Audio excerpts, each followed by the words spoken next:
Okay, so I am at, what's it called? Sawmill Dome. So if you look at the Superior Hiking Trail, you should be able to type Sawmill Dome on like Google Maps or whatever and see exactly where we are at this point. It's only, according to my GPS, I'm 1.85 miles into the trail. The signage says that we've gone 2.1 miles. I don't know what the discrepancy is, but it's close enough for government work. As you can see, it's quite a view. And I know I'm not recording, every minute of my hike here.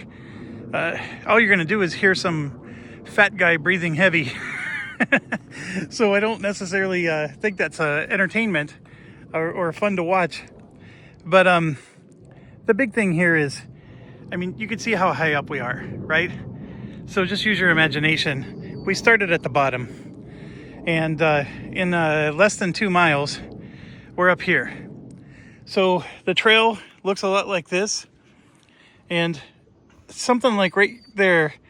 That was a doozy for me because I'm wearing like a 30-pound pack, and just climbing that little ledge, that took a little bit of work for me. I'm not as flexible and nimble as my son, and my little animal here is doing fantastic. She is just bounding through the trail, and even right now she's impatient. She wants to keep going. And we stopped. We had a little lunch, and actually my son realized he didn't lock our car, so he's actually running the 2 miles backwards, and he left his pack here, and I'm actually going to keep going along the trail because I'm the slowpoke. He's a West Point cadet, Army fit, and he is, constantly stopping and waiting for me. So I'm the one holding everything up. I think the only reason he's letting me tag along is because he loves me so much.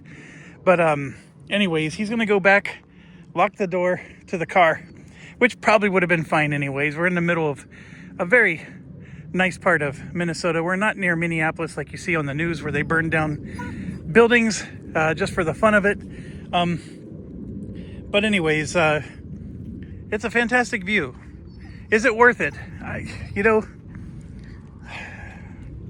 Yeah, it's worth it. The thing is this is a big reminder of how out of shape I am. And, should I be this out of shape? No, I shouldn't.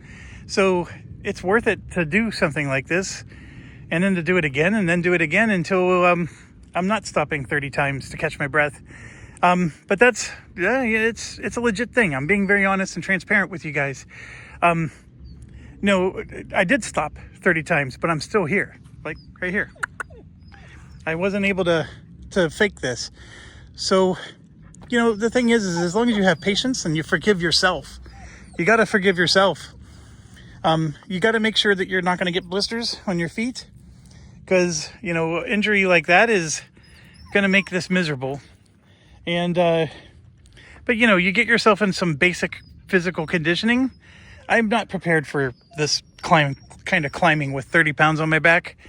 I did it. It's just, it was a struggle. And, but you know what? I'm going to do it again, because I have to go back that way to get back to my car. And it wasn't just straight uphill. We did uphill, and then we did downhill, and then we did uphill again. It was a little bit of that. So the way back is not going to be all downhill either. But it's a very steep. We're up really, really high. In fact, there's times when I have this pack on that if I lose my footing, I'm going to be tumbling down to my death. And that's a scary feeling, actually. So I'm trying to avoid the ledge. I get nervous when my dog walks near the ledge. But anyways, I just pray the good Lord to take care of us in that regard. But it's a beautiful, beautiful view. Wonderful. You can see some people actually live here. That's going to be fantastic. They're living the life. They're living the view. But there's no jobs up here. That's the drawback. If I lose my current job that would let me live here, I'm not finding another one. So anyways, but I'll do some more, and we'll cover the gear that I'm using. I'm using a Teton backpack. I got 3 liters of water. We have a little water filtration thing so we can get more water when we get to camp and find a water source so we can filter the water. He's got a Teton backpack, but it's a much smaller one. I think mine's like an 80 liter capacity and his is like a 65. So I have 15 more liters of capacity than he does. He really likes my pack. But obviously that one works just fine for him. He's got some nice poles that he also has a tent that he can pitch with those poles. I have these Cascade Mountain Tech poles. They're really lightweight. They actually collapsed on me once where I was putting my weight on it. And it actually caused me to stumble. It's the only time I fell. And it was because I was relying on these poles. And they just literally gave out. And then I just fell face forward right into the rocks. That wasn't fun. But yeah, when we get to camp and I unpack, I'll talk about some of the stuff I have. But basically, this little bulge you see here is our rain gear in case it rains.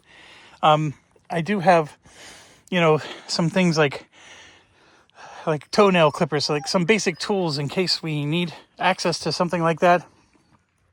Or we get some kind of toenail problem, after doing some hiking. This hike we're doing this weekend is very short. Next weekend is the 4-day long, 3 nights, 4 days, right? That's when we're going to really need to rely on what's in our pack. I'm way overpacked for a 4-mile trip to a campsite, and then we're going to 4 miles back tomorrow. Like, we're doing 2 days and 1 night. And so what we're going to do is we're going to do 4 miles to the campsite. I got at least 2 more miles to go. And then we're going to pitch camp. And then we're going to walk another, I think, 3 miles, 1.5 out, 1.5 back to see another site. So we're going to do more hiking than just the 4 miles. But the campsite is going to be 4 miles in. So we can at least, get the backpack off of our back. And I'll tell you what, having a backpack does change the dynamics.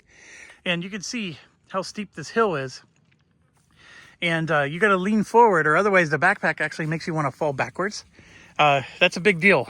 And the sensation of falling backwards isn't fun. But anyways, you do that, lean forward a little bit. It's not so bad. Using the poles, these seem silly at first, but man, oh man, these poles are a lifesaver. I can just put weight on the poles, and that allows me to lift my leg, and it just gives you more stability as you're climbing, these rocks that slip out from under your feet. And then they also prevent you from falling, unless of course the pole collapses like mine did. And I just have a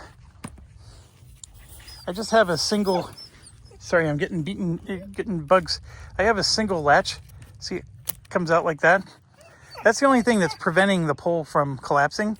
And it's got a really good grip on the pole, but there was that one time that it gave out on me, and I was putting my full weight on it, and it didn't do well.